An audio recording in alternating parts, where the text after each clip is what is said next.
Fala para mim, Andréia, como transformar a mente de uma pessoa comum em uma mente de alta performance? Tem pessoas que realmente, elas já nascem, a gente chama de nato. A pessoa já nasce com uma diferenciação, com uma habilidade, de repente, para algum ponto. Então, por exemplo, uma pessoa, ela já nasce desde pequena, ela já traz ali com ela uma habilidade, por exemplo, mais destacada para o esporte. Então, ela já vem com uma mentalidade diferenciada naquele sentido, naquela habilidade. Isso a gente chama de talento? Exatamente, talento, dom para o esporte, para a música. Né? Então, o que acontece? Com certeza, essa pessoa que já vem diferenciada, que já traz dentro, vamos dizer, da composição dela, do DNA, essa habilidade. Só isso basta? Lógico que não. Sim. Né? Você já tem uma predisposição àquilo, e o que vai fazer você realmente se tornar um profissional, vamos dizer assim, um atleta de alta performance, é você desenvolver ainda mais aquilo que em você já é bom. Né? Então, por exemplo, o que a gente pode dizer? Algum atleta aqui que eu posso trazer para você? Vou dar um exemplo aqui, claro. Por exemplo, a gente tem hoje no Brasil milhares de crianças hoje, por ser um país do futebol, com esse talento para o futebol. Só que a gente vê uma minoria, né, de pais que podem investir nesse projeto do filho, né, e tem ali os melhores coaches, né, os melhores treinadores, as melhores performances, os melhores clubes, e esse garoto ele se desempenha muito melhor que um garoto, por exemplo, que vem da comunidade. Existe a possibilidade, ao transformar a mente desse garoto de comunidade, a ter o mesmo desempenho desse garoto que já teve toda uma estrutura para poder desempenhar ali aquele talento dele, que é o futebol? Bom, existem várias habilidades que você pode estar desenvolvendo com a criança, né? Isso, você faz um trabalho de monitoramento, vamos dizer assim, para estar em cada etapa da criança, você está aplicando certas técnicas, habilidades. Por exemplo, uma criança de 8 anos, existe ali toda uma estrutura na qual você tem que estar entregando. Por quê? Porque ali nós temos que pensar o seguinte, uma criança de 8 anos, a gente tem que pensar no cognitivo dela, o que ela suporta ou não. Entendeu? Ou seja, o crescimento da criança, o desenvolvimento da criança tem que ser levado em conta com o profissional que está atuando, não só o técnico, não só o psicólogo, os técnicos também. O técnico lida, por exemplo, com um garoto de 16 anos de uma forma e lida com um de 8 anos de outra forma, não é o mesmo modelo. Sim. Então, isso tem que estar muito claro. Né?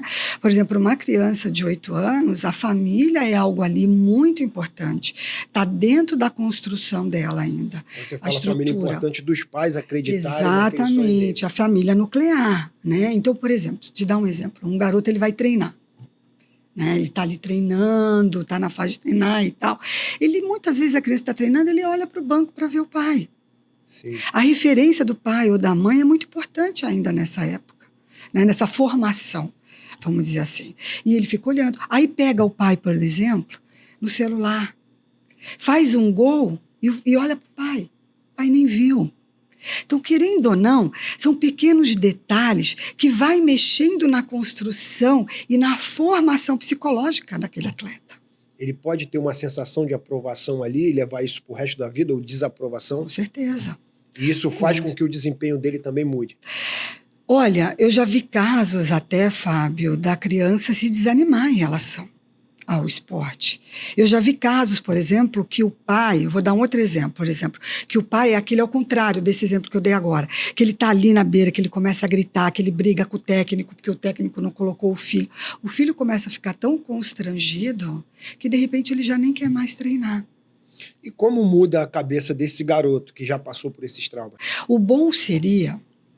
E hoje, grandes clubes já trabalham assim, grandes clubes que eu falo principalmente em outros países, né, Espanha, Alemanha e tudo mais, já existe essa equipe multidisciplinar desde o começo. Então, a partir do momento que o atleta se destaca, que já as pessoas, né, os olheiros, vamos dizer assim, os técnicos, enfim, já visualiza aquele atleta, de uma forma diferenciada, ele tem talento, então ele dá a chance dele se tornar um atleta de alta performance é muito grande, ele faz parte, então, de um grupo seleto. Sim. Ele é chamado para o clube, e o clube vai trabalhando esses possíveis atletas de alta performance.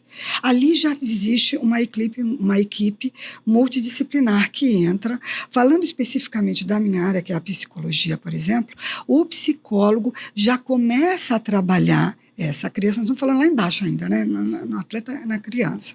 Já começa a entender essa criança e o que ela já vem carregando. Então, por exemplo, tem clubes que, quando identifica esse atleta, esse possível atleta de alta performance lá na frente, muitas vezes ele tem que largar a família. Ele tem que começar a morar no clube. Porque numa determinada idade é necessário desligar da família para quebrar os padrões antigos? Não tem nada a ver. Não tem nada a ver, não. O que acontece é o seguinte: em alguns clubes, tá?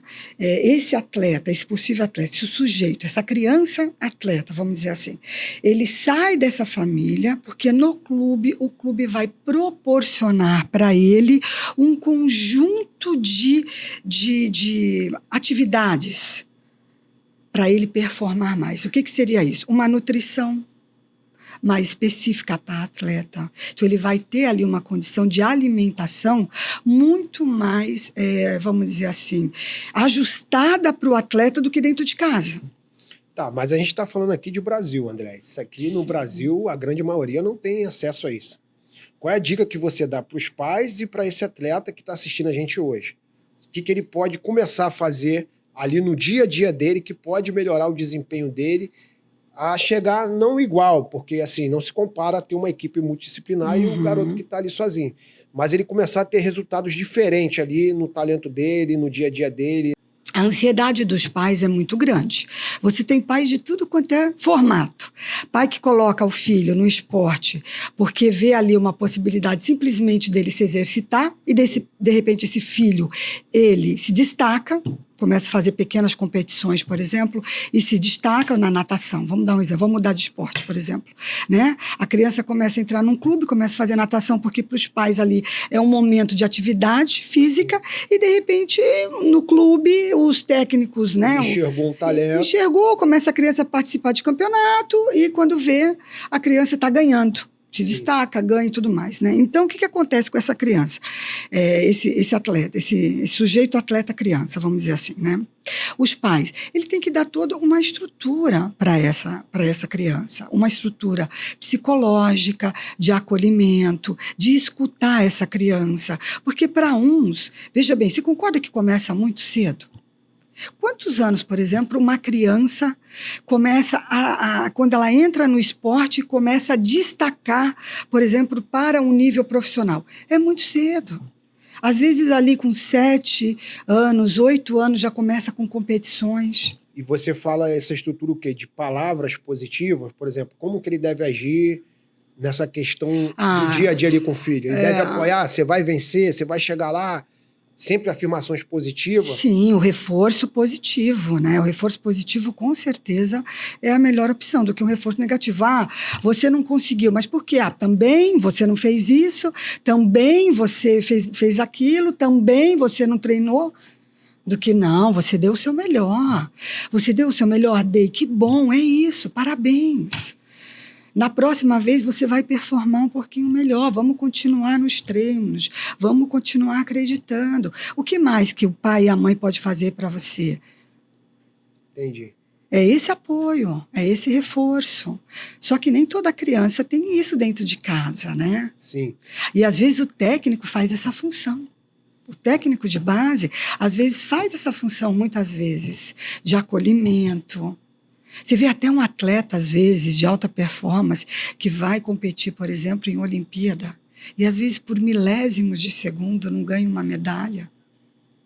Olha a frustração. Você entra num ciclo de treinamento, por exemplo, o atleta olímpico.